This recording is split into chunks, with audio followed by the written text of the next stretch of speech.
Have you ever tried to hide something so shameful that you'd rather die than let anyone see it? Celeste Adams had 37 reasons to keep her arms covered, and every single one of them was a perfectly circular scar that told a story she'd spent 3 years trying to forget. The kitchen of the Marchetti estate was larger than her entire apartment had been. Commercial-grade appliances gleamed under pendant lights, and the marble countertops stretched for what seemed like miles. It was the kind of kitchen a chef dreamed about, the kind of space where culinary magic happened. Celeste stood in the center of it, trying not to let her hands shake as she unpacked her knife roll. "Miss Adams." The voice came from behind her, deep and smooth like aged whiskey. Celeste turned to find herself face to face with Salvatore Marchetti, the man who had hired her through an agency just 2 days ago. The photos she'd seen online hadn't done him justice. He was tall, easily 6'3", with dark hair swept back from a face that could have been carved from marble by an artist who understood both beauty and brutality.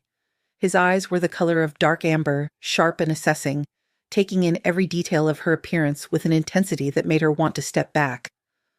But Celeste had learned long ago not to show fear. Fear was blood in the water. "Mr. Marchetti," she said, keeping her voice steady and professional. "I was just setting up. Dinner will be ready by 8, as requested." "Salvatore," he corrected, moving further into the kitchen with the kind of fluid grace that made her think of predators. "Mr. Marchetti was my father. Call me Salvatore." "Salvatore," she repeated, the Italian name feeling strange on her tongue. She turned back to her knives, anything to break the intensity of his gaze. "I've planned a menu based on the preferences you provided. I hope it meets your expectations." "I'm sure it will." He didn't leave, which made the hair on the back of her neck stand up. "You came highly recommended. Graduated top of your class at the Culinary Institute, worked under Chef Rousseau in Paris, head chef at Luminaire before you left 6 months ago." Celeste's hands stilled on the knife she'd been arranging. He'd done his homework. Most clients barely glanced at resumes, but Salvatore Marchetti had clearly read every line of hers. She wondered what else he knew, what other details he'd uncovered about her carefully reconstructed life. "I like to know who's working in my home," he continued as if reading her thoughts. "Who has access to my private spaces, you understand?" "Of course," Celeste said, though her throat felt tight. "I assure you I take client confidentiality very seriously. Whatever I see or hear while working here stays here." "Good." He moved closer, and Celeste caught the scent of expensive cologne mixed with something darker, something that smelled like power and danger. "Though I wonder what made you leave such a prestigious position at Luminaire. Head chef at 28 is impressive. Most would have stayed, built their reputation, opened their own restaurant eventually." Celeste's mind raced through the prepared answers she'd practiced. Creative differences, wanted a new challenge, needed a change of pace. All technically true, all completely inadequate to explain why she'd walked away from her dream job and spent 6 months taking whatever private chef work she could find, always careful to keep moving, never staying in one place too long. "I needed a change," she said finally, selecting the simplest truth. "Sometimes you have to walk away from something good to protect what matters most." Salvatore's eyes narrowed slightly, and she knew he'd heard what she didn't say. That there was a story there, a reason beyond ambition or restlessness. But to her relief, he didn't push. "I'll leave you to your work," he said instead. 8 guests tonight, all very important to my business.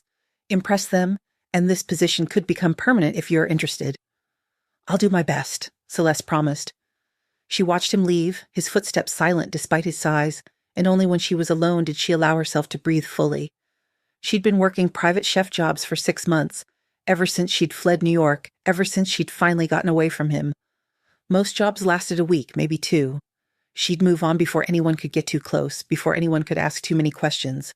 But this job, working for Salvatore Marchetti in his Connecticut estate, this felt different. The pay was extraordinary, and the location was perfect. Far enough from the city to feel safe, close enough that she could disappear into the crowds if she needed to. And there was something about the way Salvatore looked at her, like he saw more than just a chef, that both terrified and intrigued her.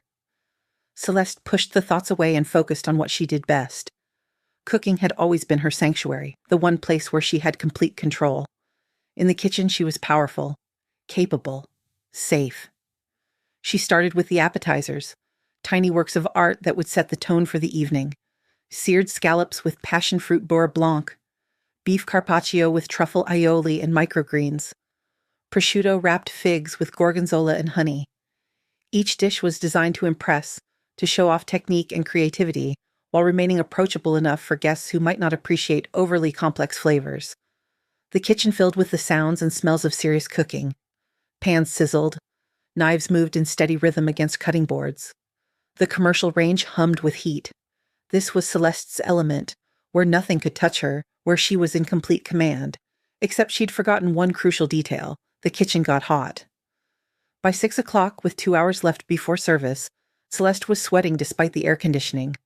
Her long-sleeved black chef's coat felt like it was suffocating her, the thick cotton clinging to her skin. She'd chosen the heaviest coat she owned, the one with sleeves that went all the way to her wrists and buttoned tight, but now she was regretting that decision. She couldn't take it off. She knew that. But the heat was becoming unbearable. "You'll pass out if you keep cooking in that." Celeste spun around to find Salvatore standing in the doorway again, watching her with those amber eyes that seemed to see everything. "I'm fine," she said quickly. Too quickly. "You're not," he countered, moving into the kitchen. "It's 85 degrees in here. That coat is designed for cool kitchens. You need to change into something lighter." "I prefer long sleeves," Celeste said, turning back to her work with more force than necessary. "I'm used to it." "In a commercial kitchen with a dozen other bodies generating heat, maybe. But you're alone in here. There's no reason to torture yourself." "I said I'm fine." The words came out sharper than she intended, defensive in a way that immediately made her curse internally. Don't draw attention. Don't make him curious. Don't give him any reason to look closer. But it was too late. She could feel Salvatore's attention focusing on her like a spotlight, could sense his mind working through the implications of her reaction. "Celeste," he said quietly, using her first name for the first time. "Look at me." She didn't want to. Every instinct screamed at her to keep her head down, to keep working, to pretend she hadn't heard him. But something in his voice, some note of command that she couldn't quite resist, made her turn. "What are you hiding?" he asked. "Nothing," Celeste lied. "I just prefer to dress professionally. Long sleeves are part of my standard uniform." "In the middle of summer, in a kitchen that's pushing 90 degrees. He took another step closer. "Try again." Celeste's heart hammered against her ribs. This was the moment she'd been dreading for 6 months, the moment when someone saw past her careful facade and started asking questions she couldn't answer. "With all due respect, Mr. Marchetti," she said, emphasizing the formal address as a way to put distance between them, "what I wear while cooking is my business." "Not when you're cooking in my kitchen." His voice was still quiet, but there was steel underneath now. "Not when you're about to pass out from heat exhaustion 2 hours before you're supposed to serve dinner to my most important business associates." "I won't pass out," Celeste insisted, even though black spots were already dancing at the edges of her vision. "You will," Salvatore said flatly. "So here's what's going to happen. You're going to change into a short-sleeved coat, or I'm going to assume you're not fit for this position and find someone else." The ultimatum hung in the air between them. Celeste felt tears burning behind her eyes, tears of frustration and fear and shame. She'd worked so hard to get here, to build this fragile new life where no one knew her history. And now this man, this dangerous, powerful man who probably had a dozen illegal operations running through his pristine estate, was going to force her to reveal the secret she'd been hiding for 3 years. "I don't have a short-sleeved coat," she said finally, the admission feeling like surrender. "There are extras in the closet by the pantry," Salvatore replied. "Different sizes. Pick one that fits." Celeste knew when she'd lost. She could see it in his face, in the set of his shoulders, in the way he positioned himself between her and the only exit. He wasn't going to back down, and she was running out of options. "Fine," she said quietly, "but I need to be alone to change." Something flickered in Salvatore's eyes, something that might have been understanding or might have been calculation. 5 minutes, he said. "Then I'm coming back to make sure you actually did it." He left, and Celeste was alone with her fear and her shame and the scars that marked her skin like a map of horror. Her hands trembled as she unbuttoned the heavy chef's coat and let it fall to the floor. Underneath, she wore a thin white t-shirt, short-sleeved because she'd planned to keep the coat on all evening. Now, standing in the bright kitchen lights, there was no way to hide what she'd been concealing. The scars on her arms were perfectly circular, each one exactly the size of the burning end of a cigarette. They started just below her shoulder and continued down to her wrists, 37 in total, some faded to pale pink, others still angry and red. Each one represented a moment of pain, a moment when Marcus had lost his temper, when she'd said the wrong thing or looked at him the wrong way, or simply existed in a manner that displeased him. The last 7 scars were the worst. Those were the ones from the night she finally left, the night Marcus had held her arm over the kitchen stove and systematically burned her 7 times, while explaining in a calm, rational voice that this was what happened when she tried to defy him. 7 burns for 7 hours, 1 for each hour she'd been late coming home from work. She'd left that night, walked out with nothing but the clothes on her back and her knife roll, the 2 things she couldn't live without. She'd spent 3 years building a life with Marcus, 3 years thinking she could fix him, could love him enough to make him stop. The scars had proved her wrong. Celeste found a light blue short-sleeved chef's coat in the closet and pulled it on, buttoning it with fingers that wouldn't stay steady. The fabric felt too thin, too exposing. She rolled up the sleeves as far as they would go, but there was no way to hide the marks. She was standing by the stove trying to compose herself when Salvatore returned exactly 5 minutes later.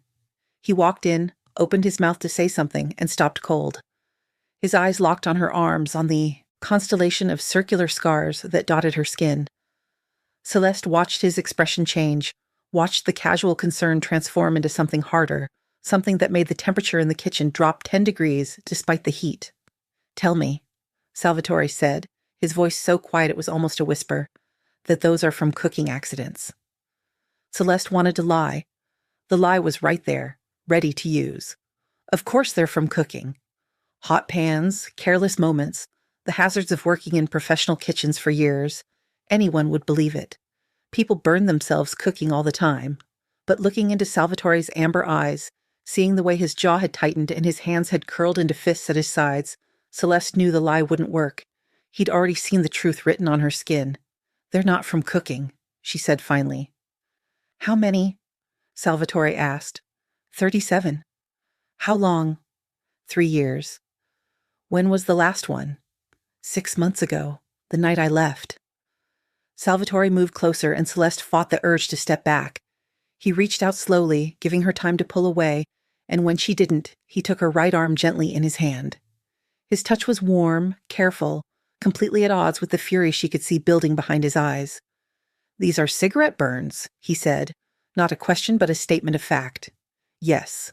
Someone did this to you on purpose." "Yes." "Multiple times over 3 years." "Yes." Salvatore's fingers traced the scars with a gentleness that made Celeste's throat tight. He followed each mark, counting silently, his touch so careful she barely felt it. When he reached the cluster of 7 burns on her left forearm, the ones that were still slightly raised and angry, he stopped. "These are the newest," he observed. "The last night," Celeste confirmed. 7 burns for 7 hours. He'd like to make the punishment match the crime. "Who?" The single word was loaded with violence barely contained. "Who did this to you?" Celeste pulled her arm back gently, needing the distance. "It doesn't matter anymore. I left. I've been moving around ever since, making sure he can't find me. That's why I left Luminaire, why I've been taking temporary positions. I'm always ready to run if I need to." "His name?" Salvatore pressed, and there was something in his voice now that made Celestine's skin prickle with awareness. This wasn't just curiosity or concern. This was something darker, something that spoke to the dangerous world she knew Salvatore inhabited. "Why?" she asked. "What difference does it make?" "Because I'm going to find him," Salvatore said simply, "and I'm going to make sure he never hurts anyone again." The words should have frightened her, should have sent her running from this kitchen, from this job, from this man who could speak so casually about violence. But instead, Celeste felt something inside her chest crack open, something that had been frozen for 6 months. Someone believed her. Someone saw the evidence of what had been done to her and immediately, without question, took her side. Not asking what she'd done to provoke it, not suggesting she must have liked it if she stayed for 3 years, not telling her she should just forget about it and move on. Just pure, absolute belief and fury on her behalf. "Marcus Dalton," she heard herself say. "He's a stockbroker in Manhattan, lives in a penthouse in Tribeca. Probably still tells everyone I left because I couldn't handle the pressure of dating someone so successful." Salvatore pulled out his phone and typed something quickly. Within seconds, it buzzed with a response. He looked at the screen and his expression went even colder. "Marcus Dalton, 35, works for Fitzgerald and Sons Investment Banking. Currently dating a lawyer named Jessica Chen, been together for 4 months." He looked up at Celeste. Did he do this to the women before you? I don't know, Celeste admitted. I was young when we met, just out of culinary school. I thought he was sophisticated, successful, everything I wanted. By the time I realized what he really was, I was already trapped. How did you get away? The memory of that night still haunted her dreams. He came home drunk from a client dinner, started an argument about me working late, said I was probably sleeping with the sous chef.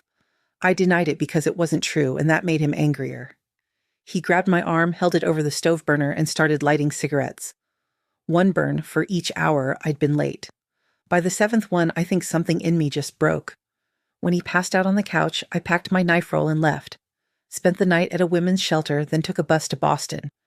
Been moving ever since. And you think he's still looking for you? Celeste nodded. Marcus doesn't like losing control of things. He'll have hired someone to find me. He always said if I tried to leave, he'd make me regret it. Salvatore was quiet for a long moment, his expression unreadable.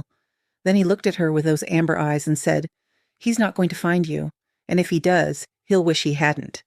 You don't have to protect me, Celeste said, even though part of her desperately wanted him to.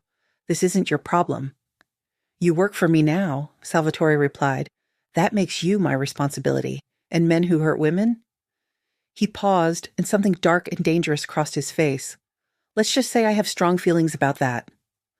Before Celeste could respond, an alarm on her phone went off, reminding her that she had dinner to prepare. She looked at the clock and felt panic rise in her chest. She'd lost 30 minutes to this conversation, and she still had a dozen dishes to finish. I need to cook, she said quickly. Your guests will be here in 90 minutes and— Cook, Salvatore interrupted, but we're not done talking about this.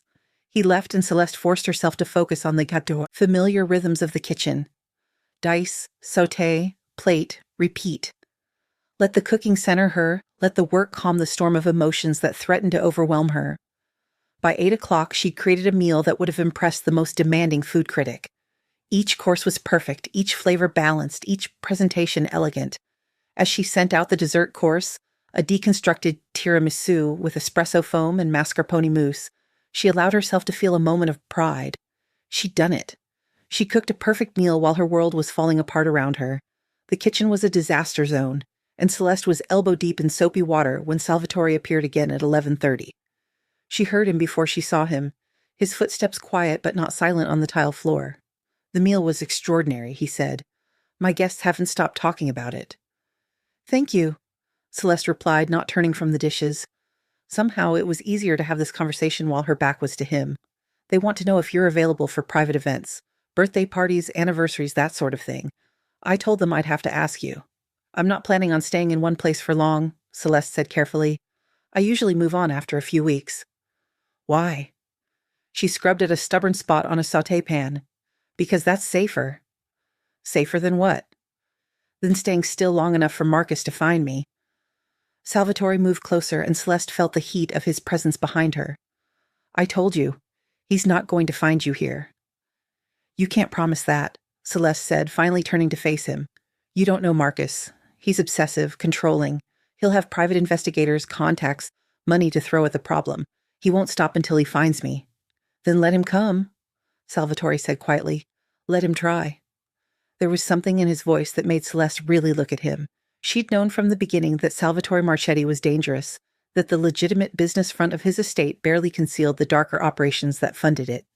You didn't get a reputation like his in Connecticut without having connections to organized crime. But this was different. This was personal. Why do you care? She asked. You barely know me. I know enough, Salvatore replied. I know you're talented and hardworking and trying to rebuild a life that someone tried to destroy. I know you're terrified to show your arms because some bastard used them as an ashtray for 3 years. I know you'd rather run forever than risk staying still long enough to heal. His words hit too close to truth. Celeste felt her eyes burning, felt the tears she'd been holding back since he'd first seen her scars threatening to spill over. I can't stay here, she whispered. It's a key. It's too dangerous. Celeste. Salvatore reached out and gently took her chin, tilting her face up so she had to meet his eyes. Do you know what I do? I have an idea, she admitted. Then you know that I have resources, connections, people who owe me favors in every city on the East Coast. If Marcus Dalton comes looking for you, I'll know about it before he gets within 100 miles of this place. And if he gets closer than that? Something dark and predatory crossed Salvatore's face. Then he'll learn what happens when you hurt something that belongs to me. The possessive words should have set off alarm bells, should have reminded her too much of Marcus, of the way he'd claimed ownership of her body and her time and her very existence. But coming from Salvatore, they felt different.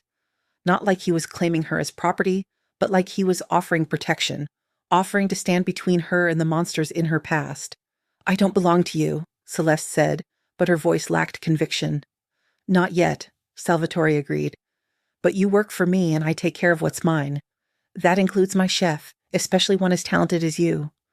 Celeste wanted to argue, wanted to insist that she could handle this on her own, like she'd been doing for 6 months. But she was so tired of running, so exhausted by the constant fear, and Salvatore was offering her something she thought was impossible, a chance to stay still, to stop looking over her shoulder, to maybe finally start to heal. If I stay, she said carefully, I want to be clear about the terms. This is a professional arrangement. I cook for you, you pay me, nothing more. Agreed, Salvatore said immediately, though I'm also going to assign someone to keep an eye on you when you're not here, just until we're sure Marcus isn't a threat anymore. I don't need a bodyguard, Celeste protested. Consider it a condition of employment, Salvatore replied, non-negotiable. They stared at each other for a long moment, and Celeste realized she was going to lose this argument. Salvatore had that look in his eyes, the one that said he'd already made up his mind and no amount of protest would change it. Fine, she said finally, but they stay out of my way. Deal. The next 2 weeks established a routine. Celeste would arrive at the estate at 3 p.m, spend 5 hours preparing dinner for Salvatore and whatever guests he had that evening, and leave by 10. True to his word, Salvatore had assigned a bodyguard, a massive man named Enzo, who looked like he could break someone in half with his bare hands, but turned out to have an encyclopedic knowledge of Italian cuisine and a genuine interest in her cooking. Salvatore himself was a constant presence in the kitchen. He'd wander in while she was working, ostensibly to check on dinner preparations, but Celeste suspected it was more about checking on her. He'd ask about the menu, taste things she offered him, and sometimes just watch her work with an intensity that made her skin prickle with awareness. On the 14th day, he asked the question she'd been expecting. Have you thought about making this permanent? Celeste was breaking down a whole chicken, her knife moving with practiced precision. Define permanent. Living here, full-time personal chef, salary, benefits, your own apartment in the guest house. Her knife stilled against the cutting board. Why? Because you're the best chef I've ever had, Salvatore said simply. Because my guests keep asking when you'll be cooking again. Because I'm getting tired of eating takeout when you're not here. And because you want to keep me close so you can make sure Marcus doesn't find me, Celeste added. That too, he admitted, but mostly because you're an exceptional chef and I'd be a fool to let you go. Celeste resumed her work, using the chicken as an excuse not to look at him. What happens when Marcus does find me? Because eventually he will. Then I'll handle it. How? Let me worry about that. I need to know, Celeste insisted, finally meeting his eyes. I need to know what you're planning to do, because if someone gets hurt because of me... Someone already got hurt because of you, Salvatore interrupted. You. 37 times over 3 years. That's what I'm planning to prevent from ever happening again. The words were simple, but they carried weight. Celeste thought about what it would mean to stop running, to actually have a home again instead of a series of temporary rooms in strangers' houses. To work in a kitchen she could stock to her preferences, to build a menu without worrying about having to leave before anyone noticed the scars on her arms. I need time to think about it, she said finally. Take all the time you need, Salvatore replied, but know that the offer stands regardless of your answer about Marcus. I want you here because you're talented, not just because you need protection. That night, as Celeste was cleaning up after dinner service, Enzo knocked on the kitchen door. Boss wants to see you in his study, he said. Says it's important. Celeste's stomach dropped. Important could mean anything, and none of the options that ran through her mind were good.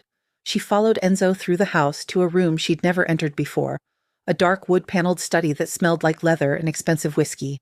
Salvatore was standing by the window, his back to the door, his phone pressed to his ear. When he heard them enter, he said a few words in rapid Italian and hung up. Sit, he said, gesturing to one of the leather chairs. Celeste sat, her heart hammering. Enzo remained by the door, his expression unreadable. Marcus Dalton was in Connecticut 3 days ago, Salvatore said without preamble. He hired a private investigator 2 months ago to find you. The investigator tracked you to a temp job in Hartford, but you'd already moved on by the time they got there.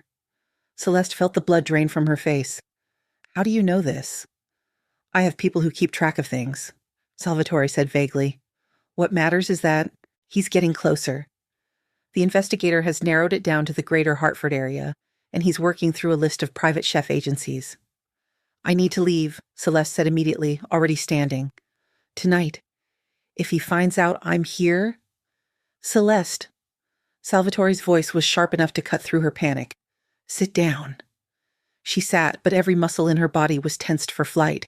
You're not leaving, Salvatore continued, because I'm going to take care of this. Tonight. What does that mean? It means that Marcus Dalton is going to receive a visit from some associates of mine. They're going to explain very clearly what will happen if he continues to look for you. They're going to make him understand that you're under my protection now, and that any attempt to contact you will be seen as a declaration of war. Celeste's mouth went dry. You're going to threaten him. I'm going to promise him, Salvatore corrected. There's a difference. He won't listen, Celeste said desperately. Marcus isn't afraid of anything. He has money, connections, lawyers. And I have all of that plus 30 years of experience making people disappear when they become inconvenient. Salvatore interrupted, his voice gone cold. Trust me when I say that Marcus Dalton will listen. And if he doesn't? Salvatore's amber eyes locked on hers. Then I'll make sure he can never hurt anyone again. The implications hung in the air between them. Celeste knew what Salvatore was offering, knew what he was threatening to do on her behalf. Part of her was horrified by the casual violence in his tone, but a larger part, the part that still woke up screaming from nightmares about cigarette burns and Marcus's calm voice explaining why she deserved the pain, felt a fierce surge of satisfaction. I don't want you to kill him, she said quietly. I just want him to leave me alone. Then that's what will happen, Salvatore promised, one way or another. 3 days later, Celeste was prepping dinner when Enzo appeared in the kitchen with news. Boss wants you to know that Marcus Dalton has dropped his search. Fired the private investigator this morning. Also filed paperwork with his building to install a security system upgrade. Seems like someone put a scare into him. Celeste's knife slipped, nearly catching her finger. He's really stopped? According to our sources, yes. Boss wanted me to tell you that you're safe now. Marcus won't be coming after you. The relief that washed over Celeste was so intense it nearly brought her to her knees. 6 months of running, of fear, of waking up every morning wondering if this would be the day Marcus found her. And just like that, it was over. What did Salvatore do? She asked. Enzo's smile was cold.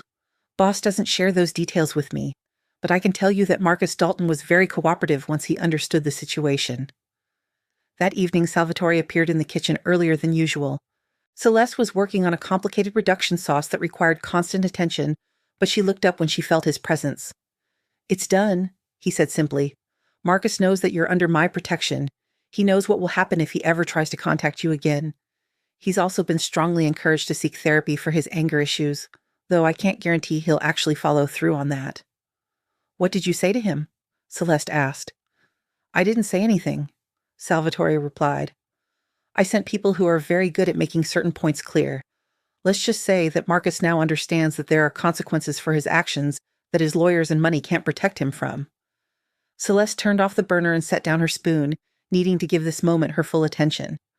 Why did you do this? Because 37 cigarette burns is 36 too many, Salvatore said. Because you deserve to feel safe. Because I have the power to make sure you are, and it would be wrong not to use it. He moved closer, and Celeste found herself backing up until she hit the counter. But it didn't feel threatening. It felt like being surrounded by safety, by protection, by someone who saw her scars and wanted to destroy the person who'd created them. I've been thinking about your offer, Celeste said, about staying here permanently. And? I want to accept, but I need to know something first. What? Celeste took a deep breath.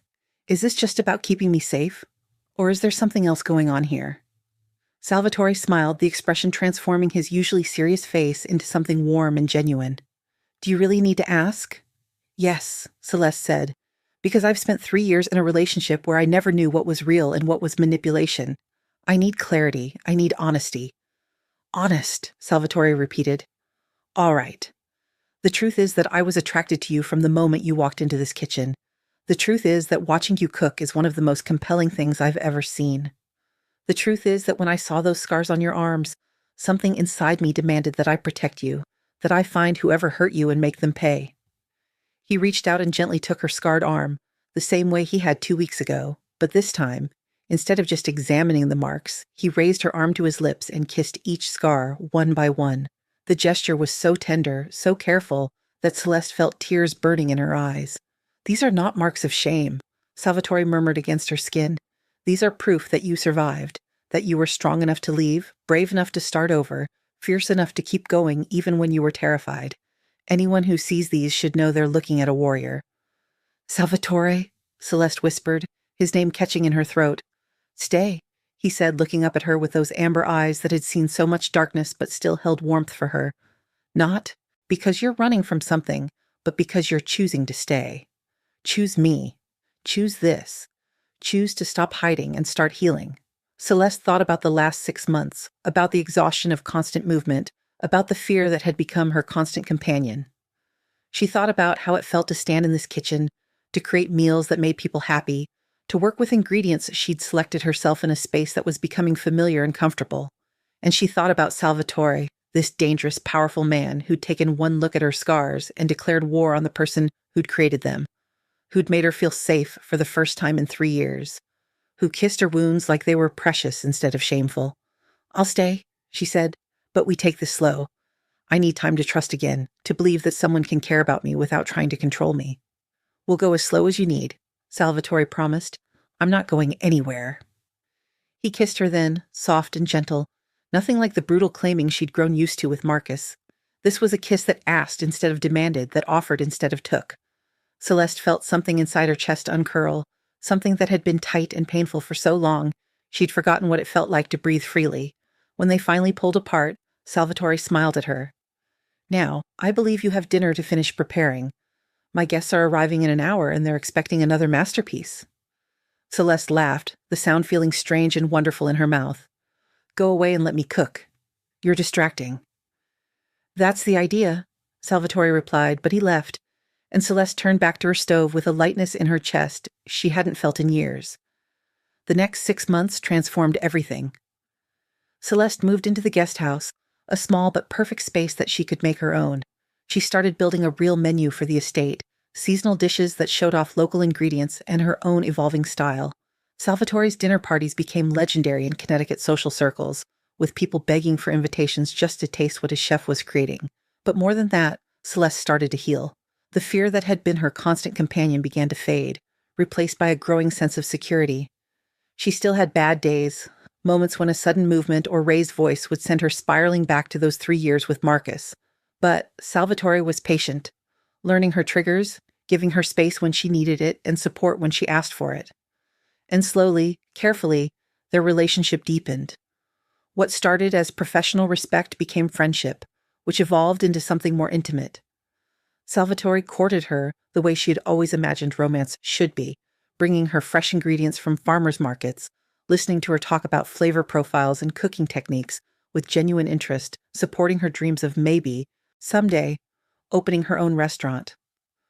One evening in late spring, almost 8 months after she first arrived at the estate, Celeste was in the kitchen preparing a special dinner. Just the two of them, no guests, no pressure. She'd planned a menu of all Salvatore's favorite dishes, wanting to show him how much his protection and patience meant to her. She was plating the final course, a lemon panna cotta with fresh berries, when she felt his arms wrap around her waist from behind. You know, Salvatore murmured against her neck, when I hired you, I thought I was just getting an exceptional chef.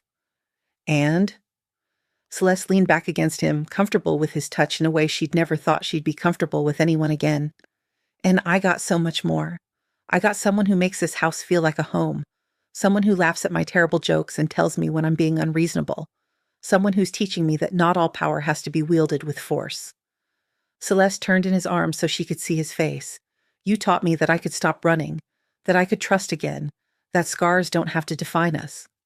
Those scars, Salvatore said, taking her arm and tracing the now faded marks, are part of your story, but they're not your whole story.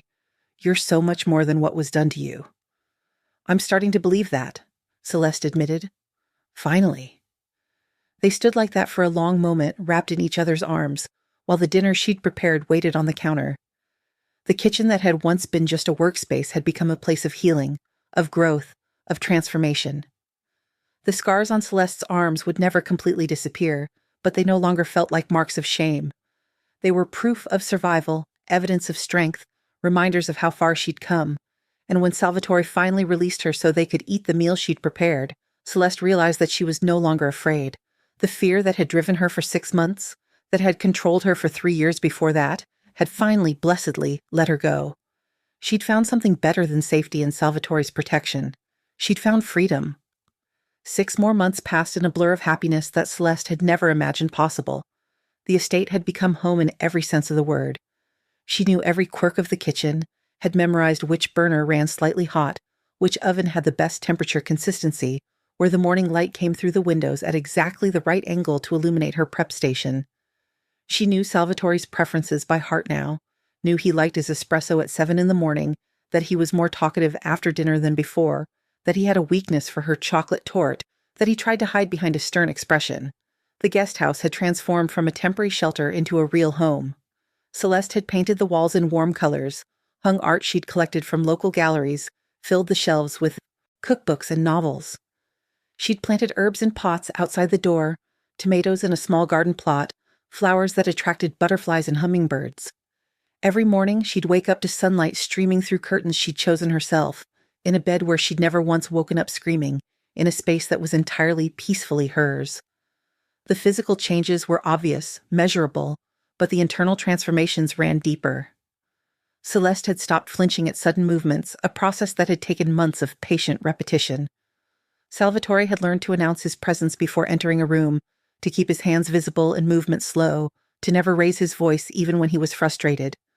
Enzo and the other security staff had learned the same, creating an environment where Celeste never had to brace for violence, never had to calculate escape routes, never had to exist in a constant state of hypervigilance. The nightmares had faded gradually like a radio slowly losing signal. At first, she'd woken up gasping 3 or 4 times a week, the phantom smell of burning flesh so real she'd have to run to the bathroom and vomit.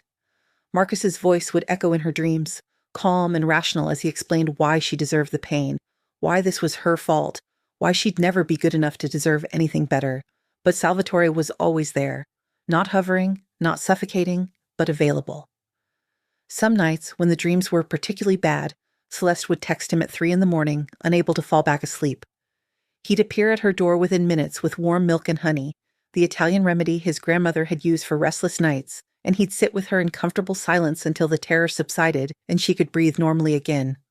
Other times, she'd wake up and make her way to the main kitchen, finding solace in the familiar rituals of cooking.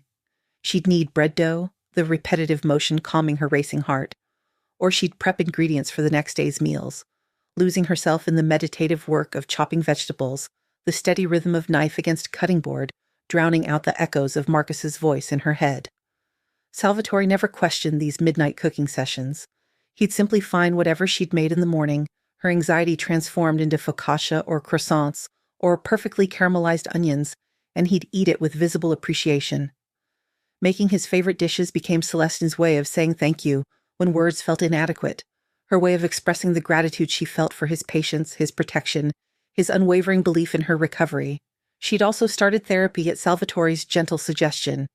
He'd found her a therapist who specialized in trauma and abuse recovery, a woman named Dr. Helena Grant, who had an office in a peaceful old house surrounded by gardens.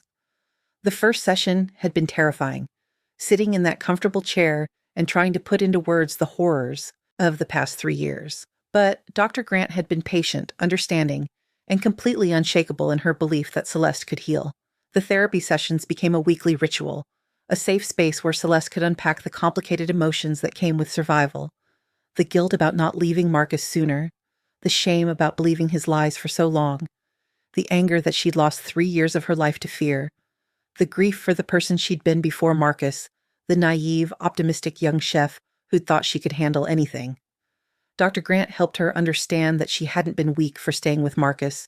She'd been human, That leaving an abusive relationship was one of the most dangerous times for a victim, and waiting until she had the resources and opportunity wasn't failure, it was survival strategy.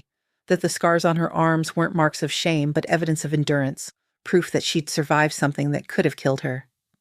Celeste slowly began to believe these truths, slowly began to see herself not as a victim who'd been too weak to leave, but as a survivor who'd been strong enough to escape and start over.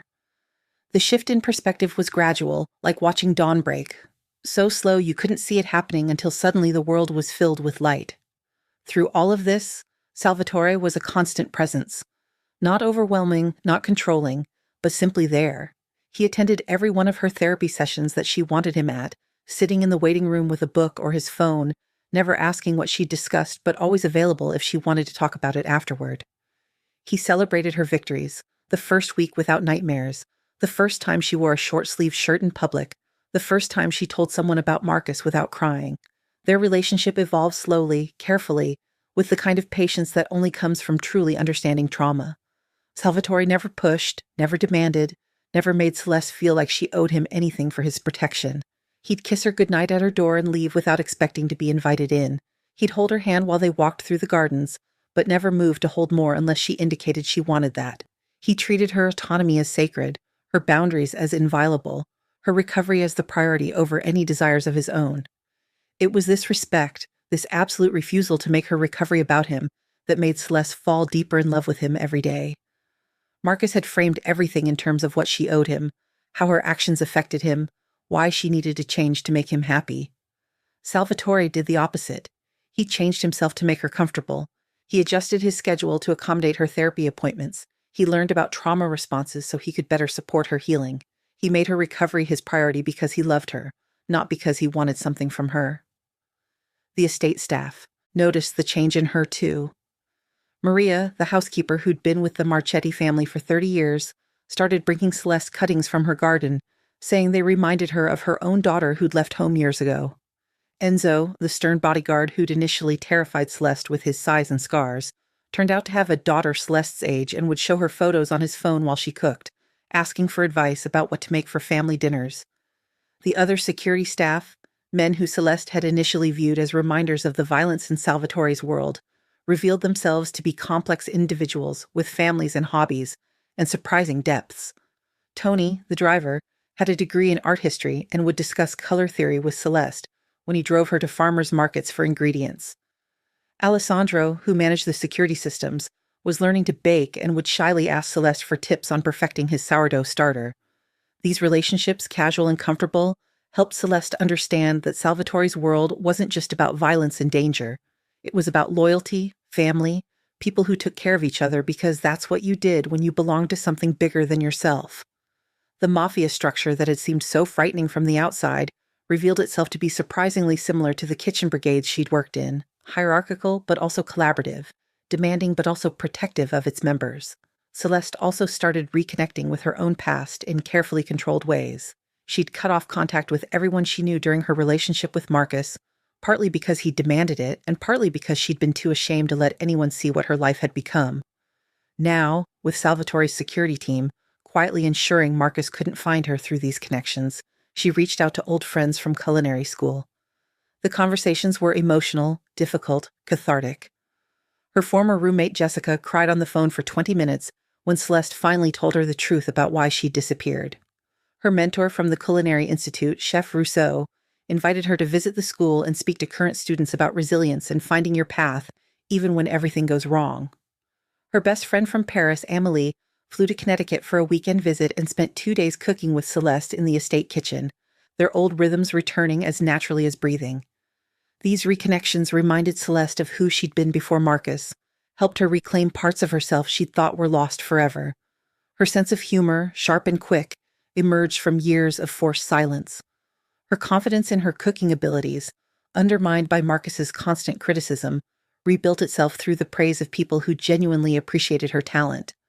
Her ability to trust, shattered by betrayal and abuse, slowly reconstructed itself through relationships that proved not everyone would hurt her.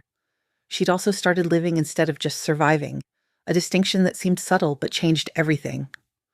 On a cool October evening, exactly 1 year after the night she'd run from Marcus, Salvatore surprised her by clearing his schedule and declaring they were having dinner out. Not at a restaurant, though. He'd arranged something more private, something special that he'd been planning for weeks.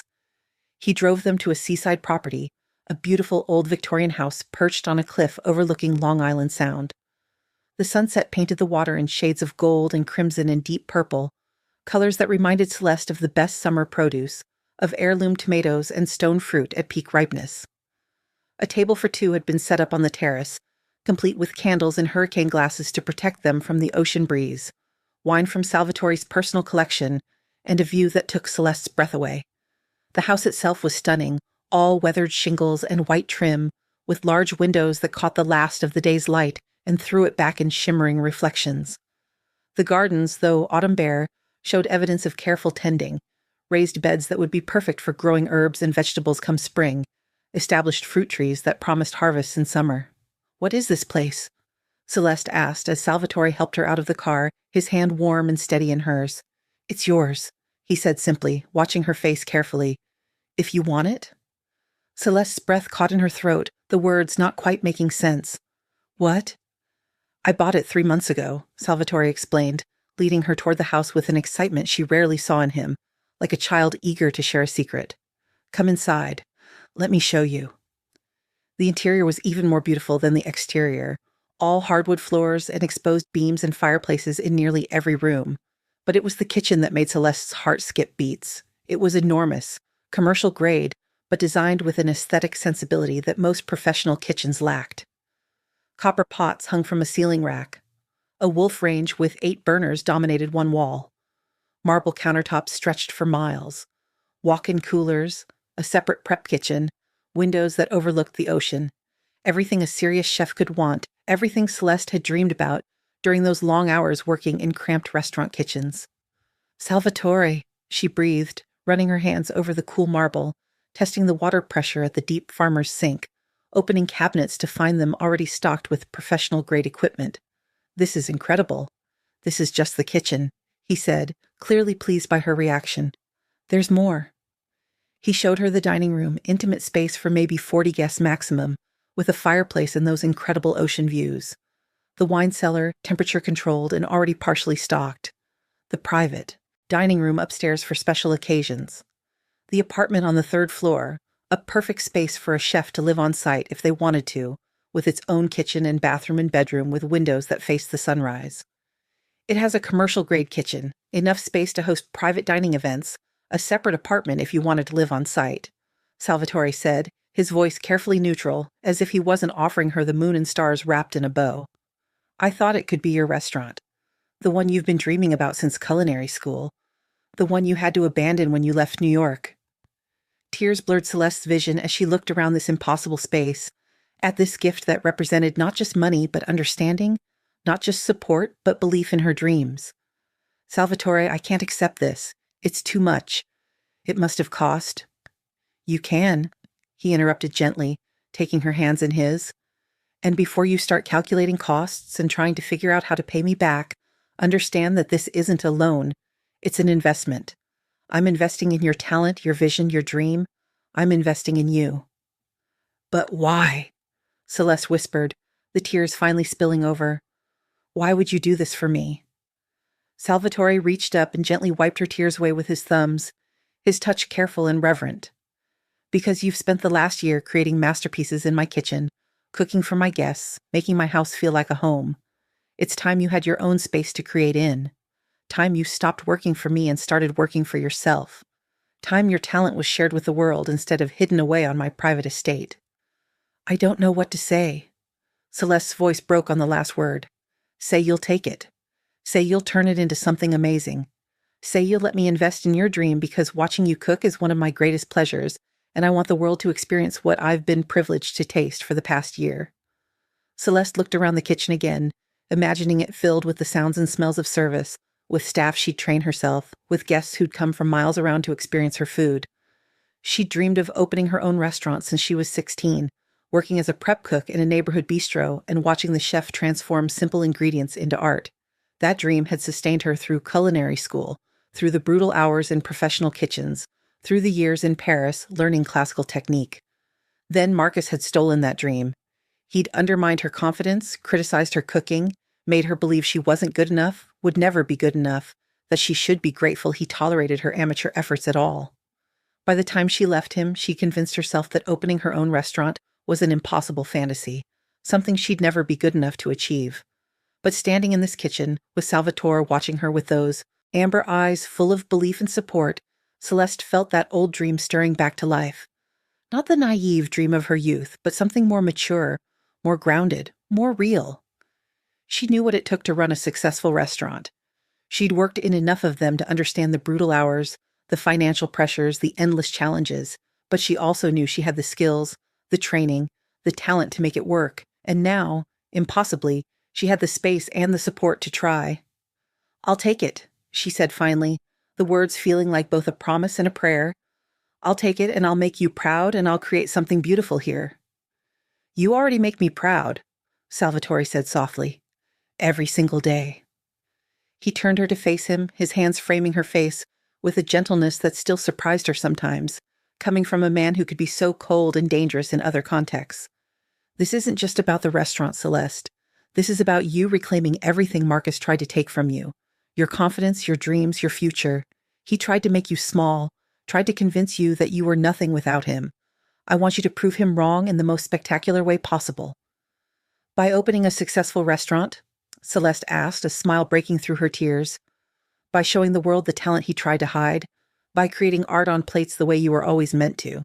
By building something beautiful and successful and entirely yours, something he can never touch or taint or claim credit for?" Celeste understood then that this gift wasn't just about giving her a restaurant. It was about giving her back herself, the parts of her that Marcus had tried to destroy. It was about Salvatore using his power and resources not to control her, but to liberate her, to give her the tools she needed to rebuild the life she'd lost. "I love you," she said, the words inadequate for the enormity of what she felt. "I love you for seeing who I really am, for believing in me when I couldn't believe in myself, for giving me back my dreams when I thought they were lost forever." "I love you too," Salvatore replied. "Now come on. I had dinner catered from that new place in town you wanted to try. Let's eat on the terrace and talk about your vision for this space. I want to hear everything." They had dinner on that terrace as the sun set over Long Island Sound, painting the sky in colors that shifted from gold to pink to deep purple as darkness fell. Salvatore had indeed had dinner catered, but he'd chosen a menu specifically designed to avoid anything Celeste specialized in, giving her a break from thinking about her own cooking while still enjoying excellent food. And they talked. For hours, they talked about Celeste's vision for the restaurant, about seasonal menus that would change with what was available at local farms and fish markets, about intimate dining experiences, maybe 30 guests maximum per service, where every dish was carefully crafted and personally explained, about wine pairings and cocktail programs and whether they'd need to hire a separate pastry chef or if Celeste could handle desserts herself. They talked about the business side too, because Salvatore insisted she understand every aspect of what she was building, about licensing and permits, insurance and liability, staffing and payroll, about marketing strategies and target demographics, price points and profit margins. He'd already had his accountant run preliminary numbers, had consulted with restaurant consultants, had done all the research necessary to understand exactly what Celeste would need to succeed. "I don't want you to fail because you weren't prepared," he explained when Celeste protested that he was being too thorough. "I want you to have every possible advantage, every resource you might need. If this restaurant doesn't work, I want it to be because the market wasn't ready for your vision, not because we didn't plan properly." As they talked, Salvatore reached across the table and took Celeste's hand, his thumb tracing over the bracelet he'd given her 6 months ago, the one with tiny diamond circles that echoed her scars but transformed them into something beautiful. The gesture was automatic now, something he did without thinking, his way of reminding her that he saw her wounds and loved her anyway. "You know," he said quietly, interrupting her excited explanation of a potential opening night menu, "I never told you exactly what I said to Marcus that night. The night my associates visited him." Celeste's breath caught. They'd never discussed the details of what had happened, of how Salvatore had convinced Marcus to stop looking for her. She'd been content not to know, happy to simply exist in the safety Salvatore provided without understanding exactly how he'd created it. "I don't need to know," she said carefully. "I think you do," Salvatore insisted, his expression serious, "because you deserve to understand that you'll never have to fear him again, That it's not just my protection keeping you safe, but Marcus's own terror of what will happen if he tries anything. He was quiet for a moment, choosing his words carefully, and Celeste could see the dangerous man he was in business, the one who'd built an empire through strategic thinking and calculated intimidation. I told him that I'd traced every single one of those 37 scars, Salvatore said finally, that I'd counted them, memorized their locations, understood exactly what kind of monster would do that to another human being over the course of 3 years. I told him that I'd researched his patterns, knew that you weren't his first victim, that there were at least 2 women before you who'd left him and signed NDAs rather than press charges. I told him that I'd researched his patterns, Salvatore continued, his voice taking on that cold, dangerous edge that reminded Celeste exactly who she was dealing with. I knew about Sarah Mitchell, his girlfriend before the one before you. She left him after a year and signed an NDA for $50,000. I knew about Rachel Kim, who came after Sarah and lasted 18 months before she left with a broken wrist and a settlement of $75,000. Both of them were younger women, ambitious, talented, women who Marcus could present as trophies while systematically destroying their confidence behind closed doors. Celeste felt sick. I didn't know. He's careful, Salvatore said. Always makes sure the abuse happens where there won't be witnesses. Always has lawyers ready with NDAs and settlement offers. Always picks women who are isolated from their support networks, who won't have people asking too many questions. You fit his pattern perfectly when he met you, fresh out of culinary school, new to the city, no family nearby, completely focused on your career. How did you find all this out? I have investigators who are very good at their jobs, Salvatore replied. Once I saw your scars and you told me Marcus's name, I had them dig into everything. Bank records, legal filings, interviews with anyone who'd worked with him or dated him. It took them less than a week to build a complete picture of exactly who Marcus Dalton really is. He paused, and when he continued, his voice was even colder. I also told Marcus that I knew about his current girlfriend, Jessica Chen, that I had people watching her, making sure he wasn't repeating his patterns with her, that if I saw any evidence that he was hurting her the way he hurt you, our agreement would be void and he'd experience consequences that would make him wish he'd never been born. What did he say? Celeste whispered. He tried to negotiate at first, Salvatore said, his expression hard. Offered me money, business connections, anything I wanted if I'd just leave him alone. When I made it clear that wasn't an option, he tried threats. Said he'd go to the police, that he had evidence you'd stolen from him when you left, that he'd make sure you went to jail if I didn't back off. Celeste's blood ran cold. I didn't steal anything. I left with my clothes and my knives, nothing more.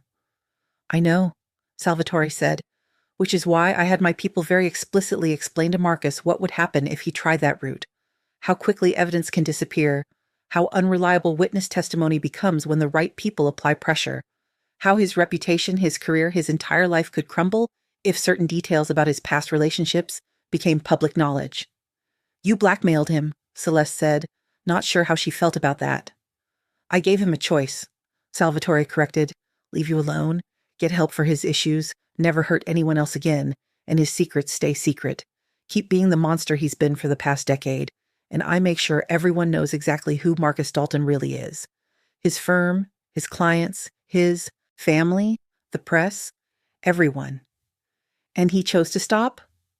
He chose survival, Salvatore replied. I also made it very clear what the alternative was.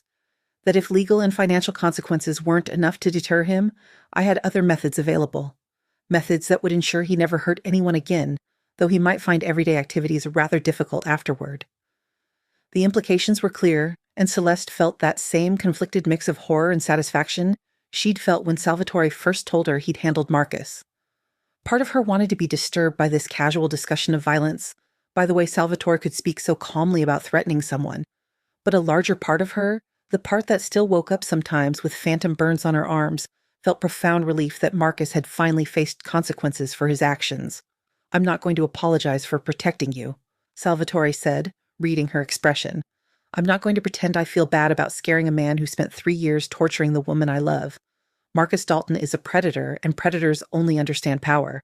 I made sure he understood that I have more power than he does, and that I'm willing to use it. I'm not asking you to apologize, Celeste said quietly. I'm just trying to process that this is really over, that I don't have to run anymore, that I can actually stay in one place and build a life without constantly looking over my shoulder. It's really over, Salvatore promised, and I have people monitoring him to make sure it stays that way.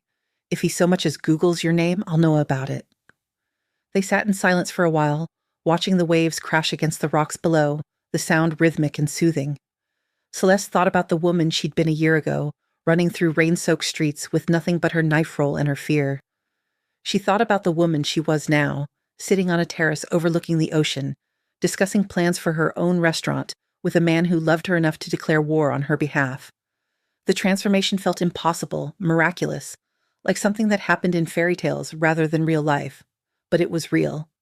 The bracelet on her wrist was real. The scars underneath it were real. The restaurant behind her was real. Salvatore's love was real. His protection was real. The future they were building together was real. "Thank you," she said finally, the words inadequate but sincere, "for everything. For seeing me. For protecting me. For giving me back my future." "You don't need to thank me," Salvatore replied. "This is what love does. It protects. It supports. It fights for the people who matter most." "Marcus said he loved me too," Celeste said quietly. "At the beginning, he said all the right things, made all the right promises. I believed him." "Love doesn't hurt," Salvatore said firmly. "Love doesn't leave scars. What Marcus did to you wasn't love. It was ownership. It was control. It was a systematic effort to break you down until you believed you were nothing without him." "I know that now," Celeste said. "Therapy has helped me understand the difference. But for a long time, I believed his version. I thought love was supposed to hurt sometimes, that relationships required sacrifice, that if I just tried harder, loved him better, did everything right, the violence would stop. That's what abusers do," Salvatore said. "They make you believe it's your fault, that you provoked them, that you deserved it. They isolate you from anyone who might tell you different, who might help you see that what's happening isn't normal or acceptable." "How do you know so much about this?" Celeste asked. Salvatore was quiet for a long moment, his expression distant. "My mother," he said finally. "My father was not a good man in many ways.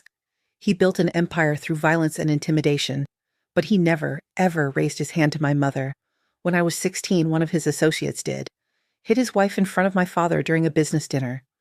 My father made an example of him that night, made it very clear to everyone in the organization that women and children were off limits." He paused, his jaw tightening. "I grew up watching my father navigate a violent world while maintaining that one absolute rule. It shaped how I think about power, about what it should and shouldn't be used for. Power should protect the vulnerable, not prey on them. Should create safety, not destroy it." "Is that why you helped me?" Celeste asked. "Because of your father's rule?" "I helped you because of who you are," Salvatore replied. "Because I saw those scars and felt rage that anyone would do that to another person. Because you walked into my kitchen trying so hard to hide your pain, and I wanted to destroy whatever had caused that pain. The rule just meant I already had a framework for understanding why what Marcus did was unforgivable." They sat together until full darkness had fallen and the stars emerged, bright and clear over the ocean. Eventually, they went inside to explore the restaurant space more thoroughly, Celeste's mind already designing the layout, planning workflow, imagining the finished space filled with the sounds and smells of service. The next 6 months were consumed by preparation. Celeste worked with Salvatore's lawyers to structure the business properly, setting up an LLC that protected her personal assets while giving her complete creative control. She worked with architects and contractors to modify the space, adding equipment, upgrading utilities, creating the exact kitchen she'd always dreamed of. She worked with designers to create an ambiance that matched her vision. Elegant but not pretentious, comfortable but not casual. They sat in comfortable silence for a while, watching the waves crash against the rocks below. Celeste thought about how far she'd come in 1 year, from a terrified woman running through rain-soaked streets to someone who could sit peacefully by the ocean and imagine a future without fear. "Thank you," she said finally, "for everything, for seeing me, for protecting me, for helping me become someone who doesn't need protection anymore." "You always had that strength," Salvatore replied. "I just gave you a safe place to remember it." The restaurant opened 6 months later, on a perfect spring evening when the garden was full of flowering trees and the ocean breeze carried the scent of salt and possibility and new beginnings. Celeste had named it Renascita, Italian for rebirth, a word that held profound meaning for everything the space represented. The menu was a journey through her evolution as a chef and as a person, each dish telling part of the story of her transformation from victim to survivor to creator. The opening night was invitation only, carefully curated to include people who mattered most. Salvatore's business associates, of course, powerful men and women who controlled significant wealth and influence in Connecticut and beyond. But also Celeste's friends from culinary school, mentors from her career, the staff who'd become family during her time at the estate. Chef Rousseau flew in from Paris, and Amélie brought her new husband. Dr. Grant was there, wearing a smile of pride for her patient's incredible progress. Even Enzo attended in a suit that made him look almost civilized, though Celeste knew he was armed underneath it. The evening began with champagne in the garden, golden liquid catching the last rays of sunlight as guests mingled and explored the grounds. Celeste had planted herbs and flowers, created raised beds for vegetables, transformed the neglected space into a cook's garden that would provide fresh ingredients throughout the growing season. Several guests commented on the beauty of it, on the way the restaurant felt integrated into its environment rather than imposed upon it. As service began, Celeste worked her kitchen with a team she'd carefully selected and trained over the past month. Her sous chef, a woman named Andrea, who'd left an abusive relationship herself and understood the importance of creating a safe, respectful work environment. Her line cooks, chosen for their skill but also their ability to work collaboratively without the toxic masculinity that plagued so many professional kitchens. Her servers, trained to read guests' needs and provide service that felt attentive without being intrusive. The meal itself was extraordinary if Celeste could allow herself to think so without false modesty. She'd created dishes that told her story without being heavy-handed about it, that spoke to transformation and growth without needing explanation. The first course was a beef carpaccio with truffle aioli and microgreens, reminiscent of the first meal she'd ever cooked for Salvatore, but elevated, refined, perfected through a year of practice and confidence. The beef was paper-thin, almost translucent, dressed, simply to let the quality of the ingredients speak for themselves. Then came seared scallops with passion fruit beurre blanc, the sweetness of the fruit cutting through the richness of the butter sauce, the scallops themselves perfectly cooked with a golden crust and tender, almost creamy interior. It was a dish about balance, about finding harmony between contrasting elements, about making things work together that shouldn't work but somehow did. The pasta course featured handmade agnolotti filled with ricotta and lemon zest, served in a brown butter sauce with sage and hazelnuts. Celeste had made the pasta herself that morning, the repetitive work of rolling and filling soothing her opening night nerves. Each small pillow of pasta was identical, a testament to the precision and care that went into every element of the meal. The main course was braised short ribs that had cooked for 12 hours until the meat fell apart at the touch of a fork, served over creamy polenta with roasted root vegetables. It was comfort food elevated to art, the kind of dish that made people close their eyes and sigh with pleasure, that reminded them of home and childhood and everything good about food's ability to nourish both body and soul. And finally, dessert. A deconstructed tiramisu with espresso foam and mascarpone mousse, coffee-soaked ladyfingers, and a dusting of cocoa powder. It was Celeste's signature dish, the one she'd perfected over months of experimentation, the one that balanced sweet and bitter, creamy and light, familiar and innovative in a way that always made people ask for the recipe. Throughout the service, Celeste moved through her kitchen with absolute confidence, calling orders, tasting sauces, adjusting seasoning, ensuring that every plate that left her pass was perfect. This was her element, where she was most herself, most powerful, most complete. The scars on her arms were visible in her short-sleeved chef's coat, and she didn't think about them once. They were just part of her now, like her knife skills or her palate or her ability to work under pressure. Salvatore was there, of course, dressed in an immaculate dark suit and watching her work with pride evident in every line of his body. He'd positioned himself at the bar where he could see into the kitchen, could watch Celeste in her element, could see the transformation that had occurred over the past 18 months. The terrified woman who'd shown up at his estate with arms covered in long sleeves even in summer had become this confident, talented chef, commanding her kitchen with grace and skill. At the end of the night, after the last guest had left raving about the experience, after her kitchen team had cleaned up and gone home, Celeste found him waiting on the terrace where they'd first had dinner together. "You did it," he said as she approached. "You created something beautiful." "We did it," Celeste corrected. "I couldn't have done this without you." "You could have," Salvatore replied. "It might have taken longer, might have been harder, but you would have found your way here eventually. You're too talented, too determined not to. Celeste leaned against the railing, looking out at the dark ocean. Do you know what the best part of tonight was? What? I wore a short-sleeved chef's coat, the whole night, and I didn't think about my scars once. Didn't worry about people seeing them, didn't try to hide them, didn't feel ashamed. They're just part of me now. Part of my story, not the whole story. Salvatore moved to stand behind her, wrapping his arms around her waist. That's because you've rewritten the story. You're not the woman Marcus hurt anymore. You're the chef who created Renascita.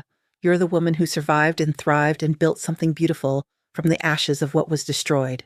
I'm the woman who learned that not all powerful men are dangerous, Celeste added, turning in his arms. Some of them use their power to protect instead of control, to build instead of destroy, to love instead of hurt. I love you, Salvatore said, the words still feeling new and precious every time he spoke them. I love your strength, your talent, your fierce determination to create beauty in a world that tried to break you. I love watching you transform ingredients into art. I love the way you taste everything as you cook. I love the sound of your laugh when you're truly happy. I love you too, Celeste replied. You gave me back my life, my freedom, my future. You saw past the scars to the person underneath and decided she was worth protecting, worth supporting, worth loving. They kissed there on the terrace, with the sound of waves crashing below and the scent of spring flowers drifting on the breeze. And Celeste thought about the woman she'd been a year and a half ago, running through the rain with nothing but her knife roll and her fear. She thought about the scars that had seemed like marks of shame, permanent reminders of her failure to escape sooner. But those scars didn't mean that anymore. Now they were proof of survival, evidence of strength, reminders of how far she'd come and how much she'd overcome. They were part of her story, yes, but not the defining chapter.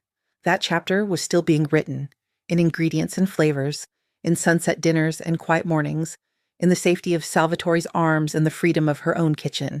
The cigarette burns that had once mapped her skin like a constellation of pain had been transformed into something else entirely. They were battle scars now, warrior marks, proof that she'd fought her way out of darkness and into light. And every time Salvatore traced them with gentle fingers, every time someone asked about them and she told her story without shame, every time she looked at them and felt pride instead of fear, they became less about what was done to her and more about what she'd become despite it. That's the story of Celeste Adams and Salvatore Marchetti. A story about how a woman with 37 scars found a man who counted every one and vowed to protect her.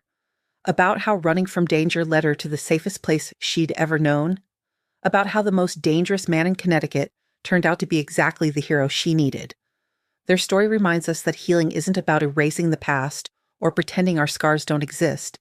It's about transforming pain into strength, about finding people who see our wounds and don't look away, about learning that we're not defined by what happened to us, but by how we choose to move forward. If this story of courage, healing, and unexpected love moved you, make sure to subscribe to our channel for more incredible tales of protection, transformation, and finding love in the most unexpected places. We share new stories every week about real people who discovered that sometimes the person who saves us is someone we never expected to trust, and sometimes the most dangerous choice leads to the safest love. What did you think of Celeste and Salvatore's story? Have you ever had someone in your life who saw your pain and immediately wanted to protect you? Do you believe in the kind of fierce, protective love that Salvatore showed Celeste? Share your thoughts in the comments below, and remember, your scars don't define you. They're just proof that you survived, that you're stronger than whatever tried to break you, and that you're still here, still fighting, still capable of creating something beautiful from the ashes of what was destroyed. Thanks for listening, and we'll see you in the next story.